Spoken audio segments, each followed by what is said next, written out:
Hello and welcome. My name is You Don't Need to Know, and this is my undying dislike for poetry. After looking at the views from the last video, it seems like it's gonna be just me and the void. Nice! At least I'm not alone. If that's not an optimistic outlook on life, then I don't know what is. As per usual, the modus operandi is the humorous and quasi-plausible approach to life and this poem. So let's take a look at what we have today. Feel the music from the nearest boss course through your veins, your blood beating to the riff of the waves, gently knocking on the gondola. You're in Italy, my dear fellow. Now on steady land, you find yourself with a copy of Shakespeare's Romeo and Juliet, the smell of lit candles and romance in the air. Ah, Verona, a city worth of mention and memory. Now, where were we? Ah yes, Norwid. And what else is to see apart from the peaceful and beautiful scenery? Of course, death. Need to liven things up a little bit, otherwise we're all going to drift to eternal sleep here. Yeah, again, Norwid, because I couldn't come up with a better choice. What we have here is in Verona. Well, not even the first word in, and we already have a shout out to the Englishman. So, hey Shakespeare, feeling called out? Yeah, let's leave the poor man, he seems to have a too big fan base anyway. So let's look at the poem. As you can see, it's short. So what's so peculiar about it? Well, the form, shape, however you call it. Today's going to be all about shapes and forms. And would you look at that, we got some new help. Agata Brajerska-Mazur and her article. And by the way, you English-speaking folks, you're in luck this time, because this is a translation by Agnieszka Gernand. So that's good for you. So according to the article, Teresa Bałuk, by the way, that's the translator, has chosen as the basis for her translation of this poem the atypical two-part version, which was not included in the Vademekum cycle. But that's interesting. But what's more important to note is that one must beware of unreliable editions of Norwid's works, which are full of editorial errors. Who would have thought? However, Norwid also made changes and corrections, so there are quite a few versions of the same original. That certainly doesn't make life any easier. Let's look into this poem. Nad Capuletich I Montekich domem, spłukane deszczem, poruszone gromem, łagodne oko błękitu. Yeah, so as you see, it's very short, but not without problems. So first of all, what do we have here? And I see here the seat of Capulet de Montague as opposed to domem, which in turn is home, house. Home fits better. But I think I can see why it was done like that, because let's see the rhyme scheme, and it's AAB, which is domem, gromem, błękitu, and here we have Montague, thunderhewn, and I. So that's a good thing. And what else do we have to nitpick at? Well, I spice a nice thing, and that's rain. So we get rain, people. Rejoice. Just what we needed in life. And thunder to add to our life. You know, to liven things up, to have more excitement in life. What else do we have? So let's just see. Yeah, the last verse naturally has to be the most frustrating. Last verse, oh, it's so problematic. But something so short, it sure doesn't want to make it any easier. So let's backtrace to the article, which says that the version this translator chose is semantically the least fruitful and graphically the poorest redaction of the lyric, which is inevitably reflected in the translation.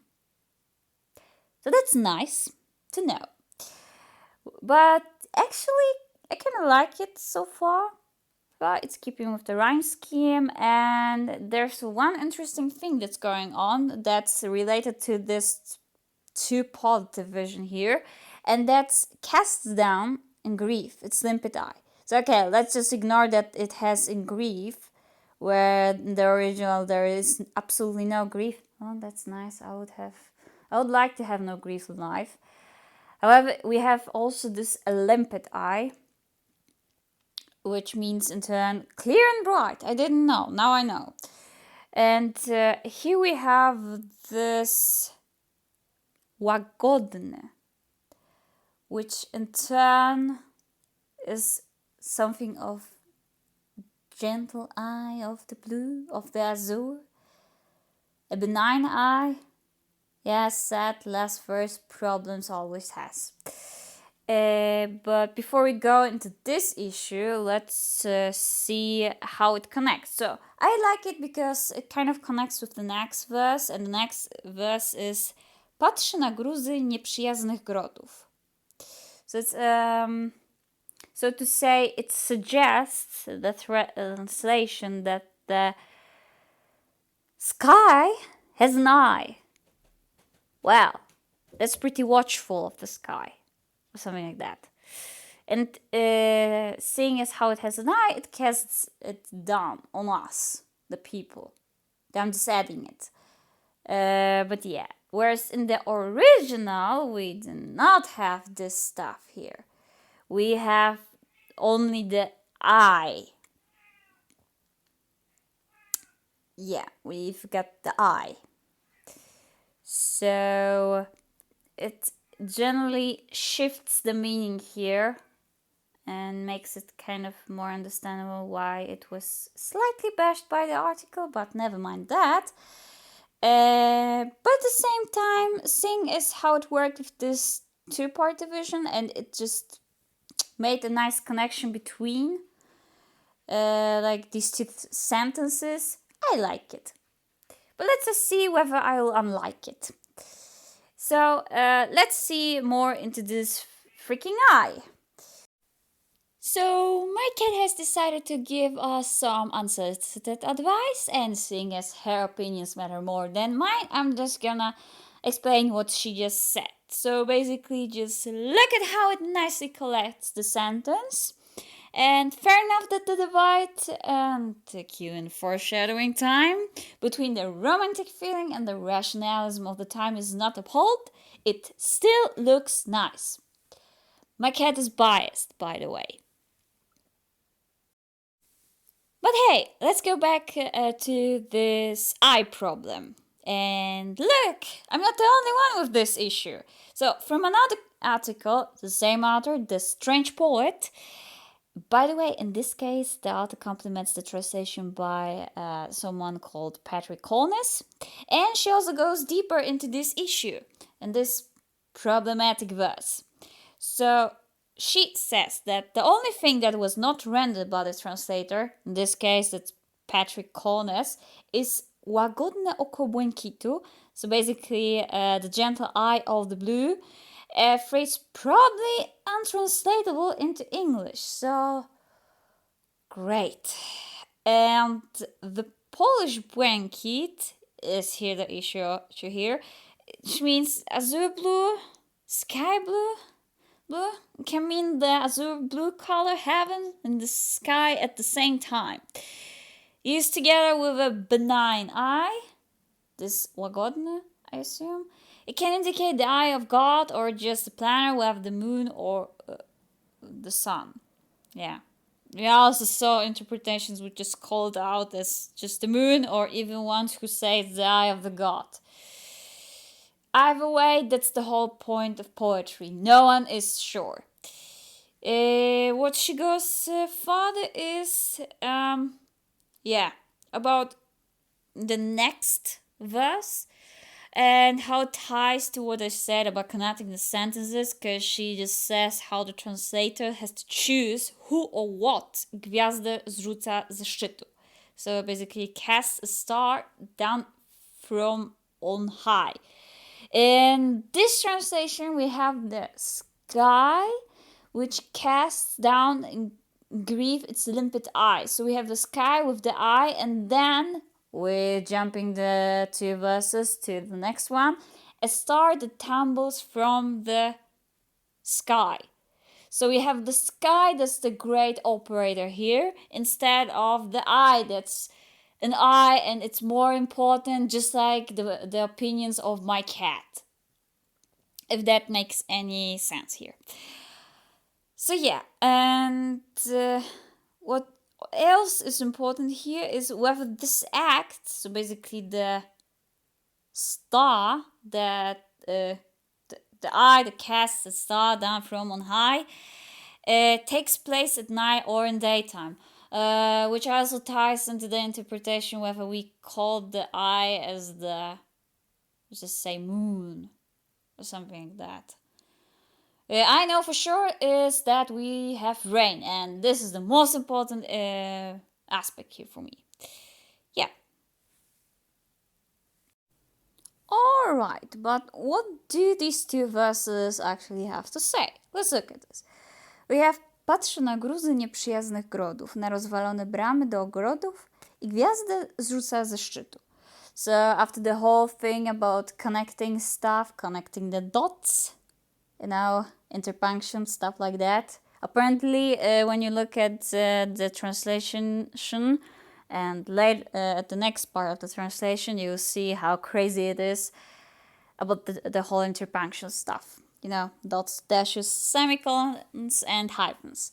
But going back, let's dissect this one. We have here gruzy grodów. That's what I like, and we have this nitpicking time. So, gruzy, what is this gruzy? We have here scattered ruins, which makes the verse longer. I don't know whether it makes it more pleasant to the eye, but definitely longer. And gruzy are brackets, so much for nitpicking. And then we have another word, which is grud. Yeah. In English, though, it's bora, however else you pronounced it. And yeah, here you have a picture of how a grud looks like. Grodów, grud. Nah, I think it works like that. Grot. Nah, grud. But then again, it does, the rival dynasties do make more sense. Like, instead of nieprzyjazne, which is unfriendly towards each other, and then we have the grud as a dynasty, because we were talking about the clans hating on each other. Okay, this is getting too much Shakespeare-ish at this point, so let's move to the wrecked remains of garden gates. And hey, this sounds good, and then we have seems to release, and it doesn't look good anymore, which saddens me greatly. But why? Well, we go back to the connection stuff. Yeah, it's all about the sky. It leans towards the interpretation of the sky that casts down the eye. And then the eye, going by that logic, seems to release a star that tumbles from the sky. Yeah, but going back, the sky still remains the chief here, the main operator. Then again, the issue is so far difficult that we have at least one article that goes deeper into it. Yeah, check out the links down below. The sky acts here as the chief, the main operator of this whole ordeal. In the translation, the original is more complicated, which still ties into the oko błękitu. Looking at it, there is no niebo. Yeah, the niebo, but also the sky is the błękit. Yeah, we already went over that. We have now is the eye in the sky throwing stuff at, I take it, the people, because what all the stuff can be under the freaking sky. Still not nice, so to say. Yeah. So let's just leave this very sorry part and move on to the next one. what we have here is... Wait. Yeah, wait a minute. Wait a second. Yes, hello. Oh, well, thank you. So going back, according to our correspondence at this place, in Italy, the talk in Cyprus is also that the tear, which you see here, is pretty much for Romeo and Juliet. Very nice, they both get a tear as a present from the sky. What luxury it is for these two rich kids at this point. So the stanza reads according to this. Cyprysy mówią, że to dla Juliety, że to dla Romea, ta łza z nad planety spada i groby przecieka. Fair enough, looks short enough for me to roll with this direct translation. First things, our dear correspondents at the place said tear. Why tear? What does the translation say? And my God, now that I look at it again, that's a lot of artistic license with the interpunction here. We see these bits of dialogue that shouldn't be here, and my God, the second verse, a lot of adjectives and lots of added interpretation, I would say, at this point. Yeah, I'm beginning to understand why this one is so poorly reviewed. So let's go one by one. So for Juliet, for Romeo, the Cyprus says. Okay, this technically goes well without the interpunction here. Because indirect speech is a thing as well. And then we have my God, the sorrowing heavens shed the tearful rays, and we don't even have this crucial tear. Wait a minute, you see here this łza z nad planety. Yeah, this reads directly as the tear from above the planet. And we have the sorrowing heavens. This is getting problematic with the previous stanza, which actually focuses on this one sky that ties with the eye and gives us a star. And then we have now this heaven stuff in plural, which unnecessarily gives us more problems. And then the tearful rays, sure, says rays a nice rhyme scheme. However, it just the tear, the łza vanishes. So much for this nice present for our dear Romeo and Juliet, which are actually crucial here, because this is just one tear, instead of rays. By the way, the rays actually do imply either... Oh no, they can be from the moonshine, though I personally connected with sunshine, so maybe it will go more into the daylight interpretation instead of nightlight. However, we still have, instead of rain as in a tear, we have this tearful rays, and that permeate into their graves. So, okay, permeate is good because it's przeniknąć, which is przeciekać, which, well, leaking still gives the meaning. However, the rays actually imply more of something like pure energy stuff, like a moonlit night, daylit night. No, there is no daylit night. The day or the night, instead of water stuff that just fell down and now it's leaking through their graves. Which, by the way, pretty leaky grave for the rich kids. Shows the care after so much drama around them. But the point still stands. It's rays instead of water. So that's the issue. And as I say, rain is pretty important here. Like, at least for me. Mainly for me. But yeah, that's the issue.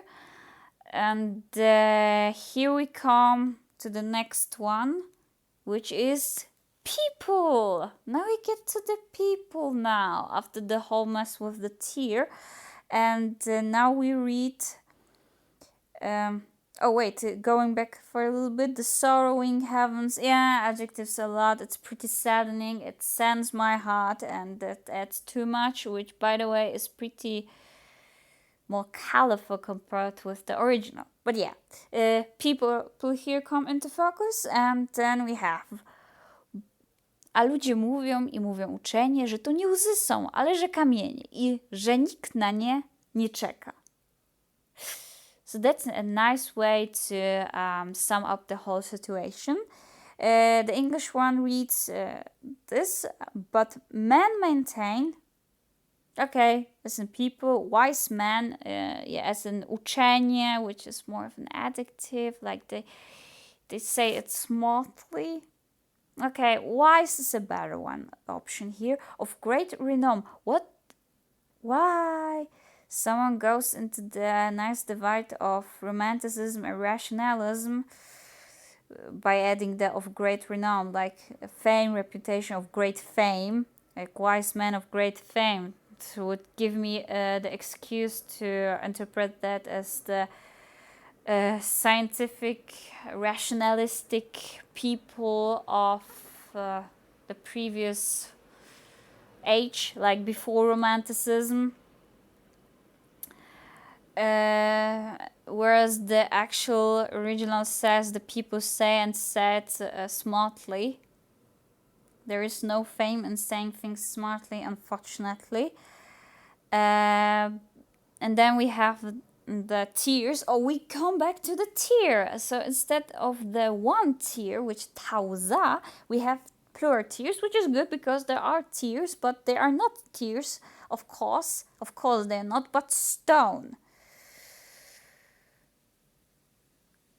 Well, stones. And no one waits for them to come. And this is the point where I actually agree. My rational materialistic side stingles because, of course, no one waits for stones to come. At least I hope so, because I wouldn't want to get bashed in the head with a flying stone which came from above, courtesy of the gentle eye, which doesn't seem so gentle now. But then again, it is supposed to be for the dead ones here. So who am I to judge like the eye's choice? Very poor choice of the present. Well, it does sound a lot concerning to have an eye look out from above at you, actually. So look at you from above. But yeah, let's move to the interpretations here. I might have already spoiled here the dichotomy between the romantic feeling and the rational thought, which, going to the article of the commandments, here, also from the same author, it suggests that the chosen two-part original for the translation makes it lack the four-part versions, a force of expression of romanticism, pragmatic belief in the superiority of feeling of the scientific lens and eye. And then we have another eye. Oh, how great.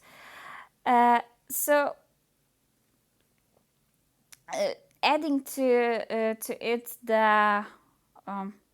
the phrases from the Strange Poet article, it's more about the confrontation of two truths about reality. One truth is the more feeling side, which ties into the cypresses that say it is the tear, that the going by the sorrowing heavens, everyone's crying with the rain, which actually goes with the spłukane deszczem, poruszone gromem, so more rain, and everyone's crying, and it's the cry for the dead people that is Romeo and Juliet. Still a nice present for these two kids after so much drama, but yeah, everyone's crying. And the other truth, like it could be, it's still an interpretation here, is the more rationalistic side, which, yeah, stones that come from above. And I think I saw somewhere, I heard from someone that it can be in metal, thought that comes tracking down at Earth, which is not good, not something to wish for. So the saver of interpretation for everyone's safety, security, the mental health is the crying. Rain, crying gives a good opportunity to sip on your chocolate.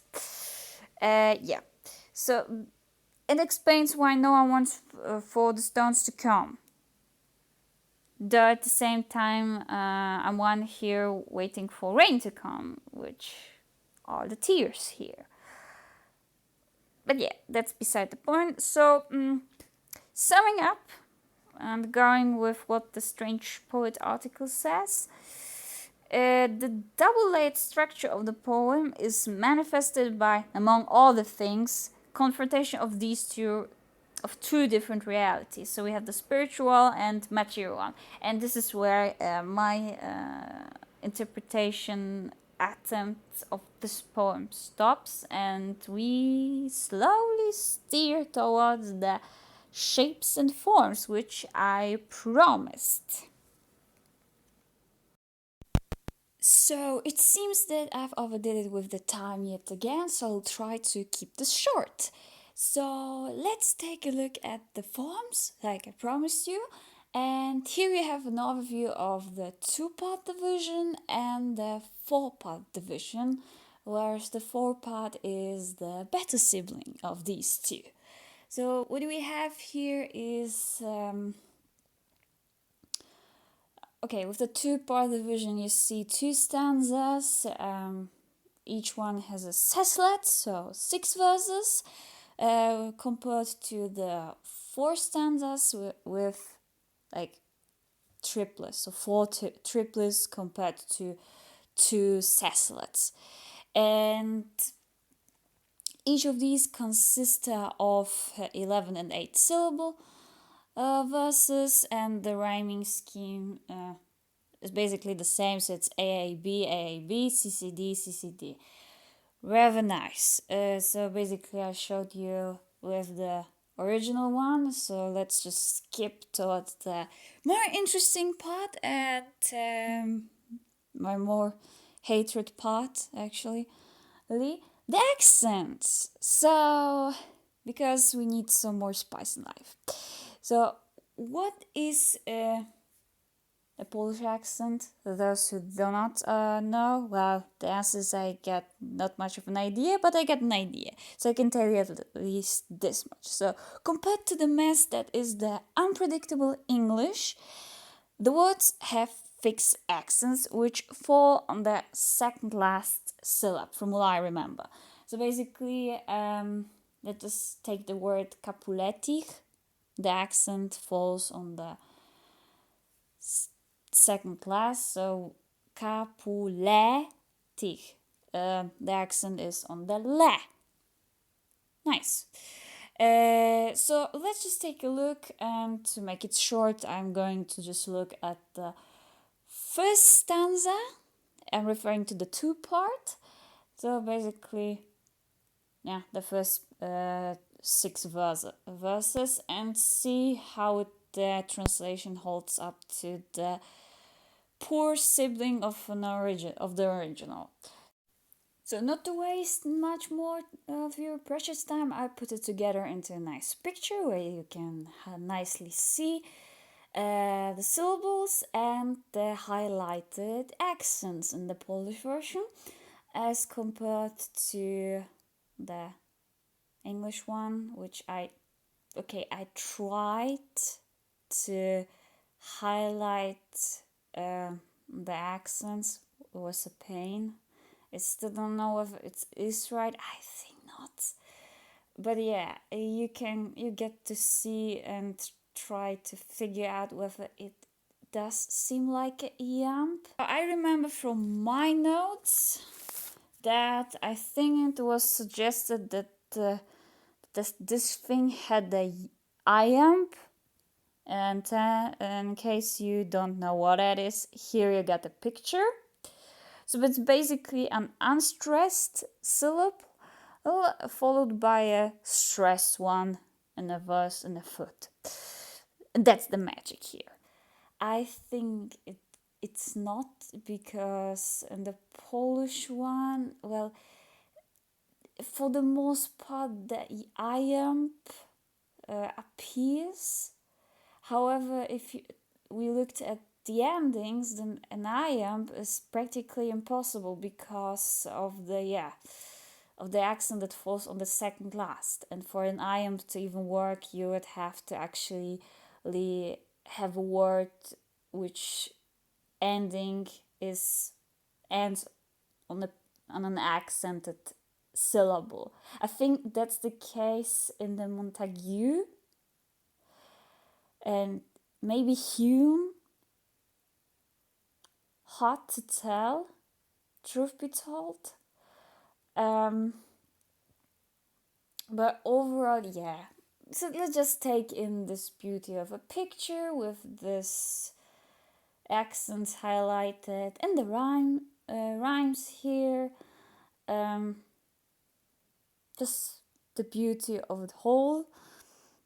I still think that the iamb is not much possible on the Polish one.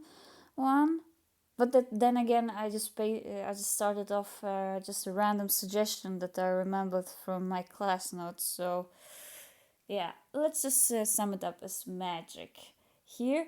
Otherwise, yeah, the translation consistently uses the rhyme scheme and the syllables, which I just counted for you, so you don't have to do it. So in terms of these, it's good, I'd say. And yeah, so let's just leave it as that.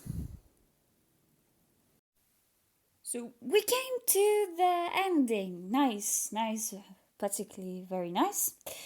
And what did we learn today? That the anatomy of feeling and rational thought still stands strong after so many years. The ambiguity of Norwid still remains a problem to all Norvidologists. And by the way, that's a legit word. And yeah, I think it's rather refreshing to see a poem being so straightforward. Like straight up punching you with a somewhat graspable metaphor, better than the mind-numbing funk that was nerve, to the nerves.